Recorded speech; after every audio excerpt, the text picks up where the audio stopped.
So for some time now, folks have been asking me, both here and through the magazine, to give them a view of what the Piedmont Southern looked like, give them a tour. So I decided to go ahead and give a shot at it today. So let's go ahead and get started and take a look at the Piedmont Southern.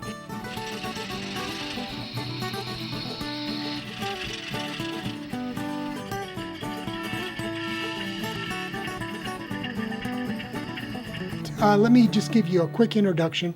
The Piedmont Southern represents the Southern Railway between Charlottesville and Lynchburg, Virginia, in about August, late summer anyway, of 1957. Why 1957? It's the last year that the NWJs were used for passenger service on the NW.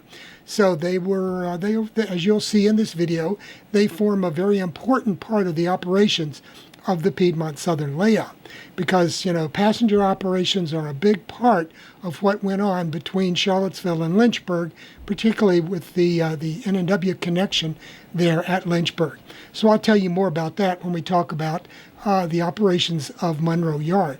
But at any rate, the layout, it's a fairly large double-deck layout, very linear, and there's not a lot of wide spots for big scenery. So I have to try to squeeze stuff in where I can. And in the future, I hope to have a lot of other videos showing you how I build different things, how I add, turnouts and tortoise switch machines and all sorts of other devices to the layout, how I build the Piedmont Southern. So let's go ahead and take a look at the layout. And I'm going to concentrate mainly on the upper deck because that's the part that's really been built so far. The lower deck, the only section that's really operational is Monroe Yard, which is something on the order of about 25 feet long. So it's a big chunk of territory there. But there's just the rest of the lower section of the layout. It's not, in some cases, there's just an empty space where a helix is going to be or where a bridge is going to be built, and other parts of it are just green foam and plywood with little lines drawn on them for where the tracks are going to eventually go in. So we'll take a look at that in more depth in future videos. Now, this scene is the first thing that you see when you enter the Piedmont Southern, and it's what operators see when they come across the bridge, coming past the doorway at the entrance from the staging yards back in the utility room. So they come in here, they sweep around. You can see the passenger train in the background there, where they sweep around this large curve and go past this industrial switching area. And what we have here is a number of industries, some of which still exist, some of which do not. But we've got various coal dealerships and oil and propane, a Southern States Co-op, a building materials facility that's still there, and then finally in the background there, the brick buildings are the Railway Express Freight Depot and the Southern Railway Freight Depot here. So a lot of operational capabilities here for the yard crew or for a Charlottesville yard local to be assigned here, because I think that the yard guy is going to be too busy to try to keep up with all of the switching activities here in this small yard. So let's go ahead and move on south and take a look at Charlottesville Yard, since that's one of the major areas of the layout that is built and scenic. Continuing south of the industrial area, we come to the Main Street Bridge in Charlottesville, and just south of the bridge is the passenger depot. And this is the original depot is still there. It's been totally renovated and is used today by Amtrak. So you can still go there and still see the original passenger facility and some of the platforms that have been there for a long time. A lot of the other facilities are now gone. The freight depot that was located just off of Main Street is no longer there. And so there are a lot of things that have gone. The signal tower, I believe, was taken out somewhere around 1965 when they went to CTC on the main line here. So this tower was basically there to protect the crossing where the C&O main line coming from Richmond and heading over towards West Virginia would cross the Southern's main line there.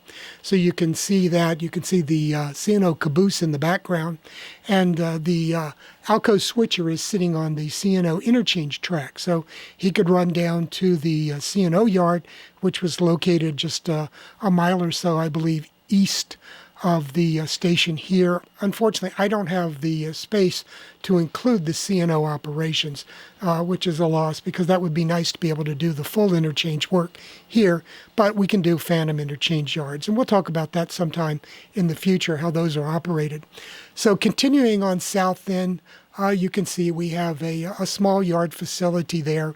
There's only about 3 tracks on the east side of the main line and a single siding on the west side, where we can make up our southbound locals.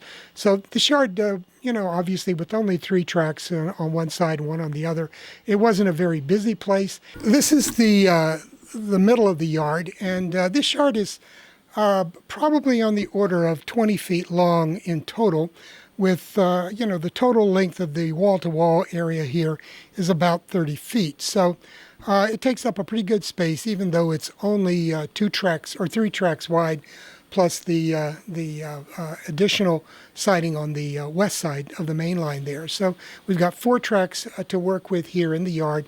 And one of the things that we do have is a weigh station track scale.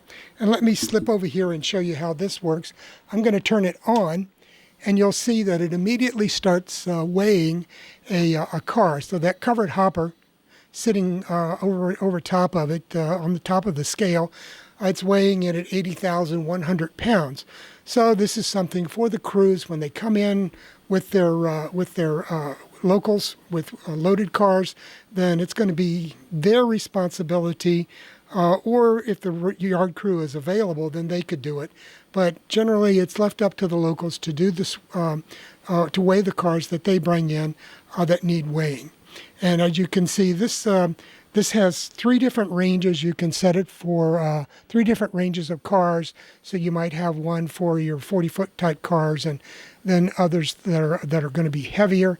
And then also you might have a lower range for weighing cars that are empties. Although on this railroad, in this yard, I'm not going to be weighing empties that much. So it's primarily checking the loaded weight of the cars before they go out in trains. So I'm going to turn this off. You can see we've got a red light that tells you when to stop, and a green light that tells you that it's time to move on off and weigh another car. Now that particular gadget is available from Boulder Creek Engineering. You can find them on the web. Just do a search for Boulder Creek Engineering. They offer the weigh station track scale. They have a number of other different gadgets like this, circuits that are based on an optical detector that you install between the rails, and it will turn on the weigh station. It's not actually weighing the cars. It's basically a random number generator within a range of weights that you specify. So it does give you at least a feeling that you're weighing something, even though you really aren't. Down here at the southernmost end of the Charlottesville yard, we have the actual facility where the pulp is brought in the trucks and loaded into the individual pulp racks. So we've got a capacity for about 6 racks to fit within here. You can see 5 of them located right here. And so those are brought in empties, and then, they're loaded, and then we have to take these out and weigh them on the scale track to make sure they don't exceed the load limit. And then they're ready to go out to the various pulp facilities located around this central part of Virginia. There were facilities down in Lynchburg itself. There were facilities down in Roanoke. There were facilities out in Waynesboro, and east of Charlottesville over towards Richmond. There was more pulp processing facilities. So there was just a lot of activity going on, and there still is. in this area with pulp production for paper and cardboard and the like. Okay, working even further south of Charlottesville, we have the community of Red Hill. And Red Hill is important for the quarry that is located here, the Red Hill Quarry. And right now we're looking at the Red Hill grocery store, which serves as a whistle stop, flag stop location for trains heading south. It's also a railway express office. But more importantly, there's a team track located here adjacent to the grocery store. And again, another one of those pulp loading facilities where farmers can bring in their truckloads of pulp logs and load them into the cars waiting there. We also have a GE 44 tonner here, and its job not only is to work the team track, but also to take care of the ballast hoppers that come in and the empties that come in and the loads to go out from the Red Hill Quarry itself. And I'll show you the quarry in just a minute. But you can see here, this is the lead. We have a series of two sidings located here, two siding tracks, where the incoming hoppers can be, empties can be placed, and the loaded hoppers set out in preparation for the rock train to come pick them up. Now here we are down at the south end of the Red Hill Quarry sidings. And you can see here we have the ballast hoppers lined up with their loads ready to go out when the rock train comes in. And I'm going to pan on down through here, and you can see the loading facility here with a big string of these ballast hoppers. Now, these ballast hoppers were produced by MDC Roundhouse a number of years ago, and you can tell they're ballast hoppers. They've got that big red circle there on the side indicating they're for ballast use only, and it says that right beneath them in that fine print, indicating they're for ballast use only. So I picked up quite a number of these over the last few years to fill out the roster, and as you can see, as we move on down, we get to the actual rock face where they're doing the blasting and digging and getting the gravel out for the loader. So eventually this will be expanded a little bit, but at the time in 1957, you know, they were working the rock face. Now about half of the mountain is gone, and this, like I said, this is still an active quarry, although it is no longer served by the railroad. Give you one more pan through there.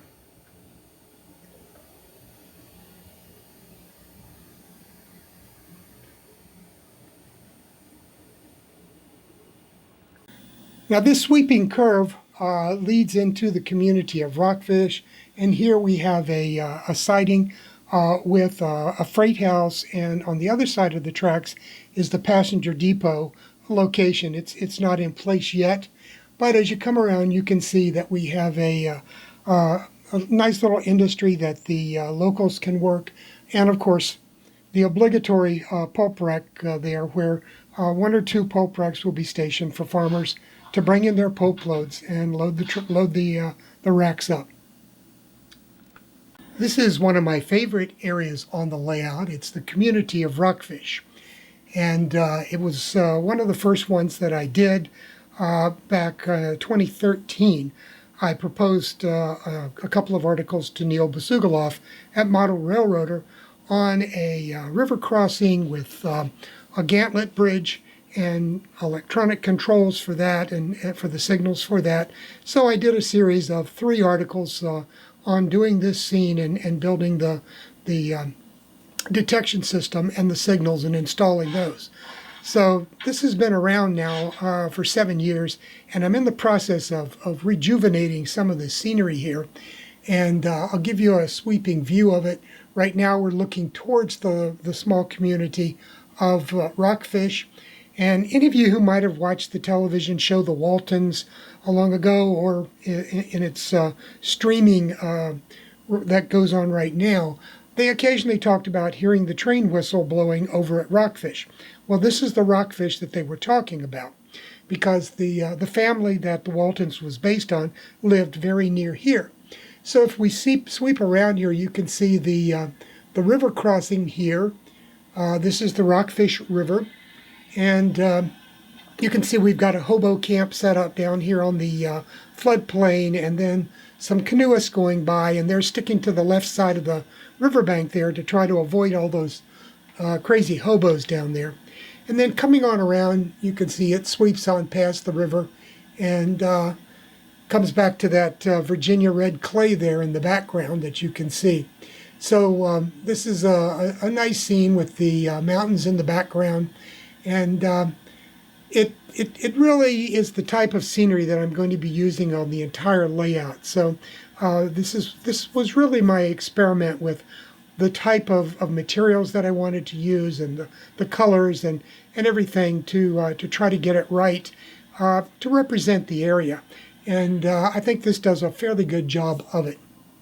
Now this is the last segment of the Piedmont Southern on the upper deck, and this is where it swings around into a little community called Shipman. And Shipman is actually a combination of the town of Shipman and Alexander. And I just decided to combine the two together and take the best elements of both to make a nice operational design. And like I've shown you on other areas of the model railroad, we have a pulp loading facility here in Shipman. And then let's see. Let me move on down so we can get a little bit more into the image here. So here in Shipman, we have, as I said, the pulp loading facility. We also have a freight depot, a passenger depot, the grocery store.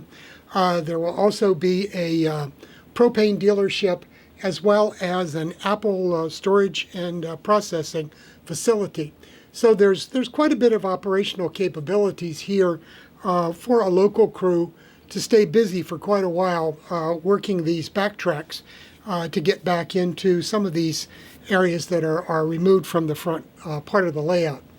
Okay, as you can see down at the far end of the area, Shipman, there's going to be a tunnel there, and trains will duck into the tunnel and go around to the back into the utility room, where there will be a helix that will take them down to the main level. So that's it for Shipman and the upper deck. Here we are down at the end of Monroe Yard, and you can see the passenger trains lined up, one coming in and one ready to go out. In this case, you can see that the Southern's passenger diesels have already been added to the front end of the train, and the J that brought the train in just a few minutes earlier is sitting on the turntable, waiting to move back down to the ready track for a return southwest across N&W territory. So that's the operation that we go through with passenger locomotives on these shared trains between the N&W and the Southern. This is the middle of the yard. We're looking back where that one J in the background is standing. That's where the passenger depot will be eventually located. And over here in this scene, you can see the freight depot. I still have to paint the roof on that one, but at least it's built. We're getting there. But you can see here, this is the ready track where the N&W Js are stacked up, waiting to take trains southwest across the N&W territory. And there's one of the Southern's passenger diesels that has come in off of a train. And so we're ready to see the dance with the N&W locomotives moving out to lead the train across N&W territory. So let's go ahead and you can see here's a pair of Southern F3 that have just come in on a passenger train, probably the Birmingham Special, ready to hand it off to one of the J's. And this is just a small area of warehouse buildings. There was a grocery supply house in here. There was a plant that a warehouse print and paper materials, that kind of thing. That was a big thing in Lynchburg back in the day, and they produced a lot of paper there from the pulp operations, and then Other companies, warehoused it and did some finishing work on it and shipped it out. So we have a couple of those industries located here at the southern end of the yard. And then you can see we've got a couple of locomotives there. We've got some guest locomotives from the Virginian and Ohio that have made a special run because of flood damage on their tracks. They came across the southern tracks. And then coming around, you can see the classification yard. It's a 6-track yard. It wasn't very big because it was just a flat classification yard. It didn't have a hump yard or anything at all. It was just a very long, skinny yard, and only about 6 tracks wide. So it was mainly there for origination of locals and working those cars that they brought back, and then of course the occasional work that came in off of the through freights that plied the tracks of the Southern between Washington D.C. and Atlanta. So this is probably the biggest part of the job, though, was handling the locals until in later years when Mountview Yard opened up in Lynchburg, and the locals operated out of there. And today, there's nothing left of all of this facility except 2 trucks running through the area and some old concrete pads.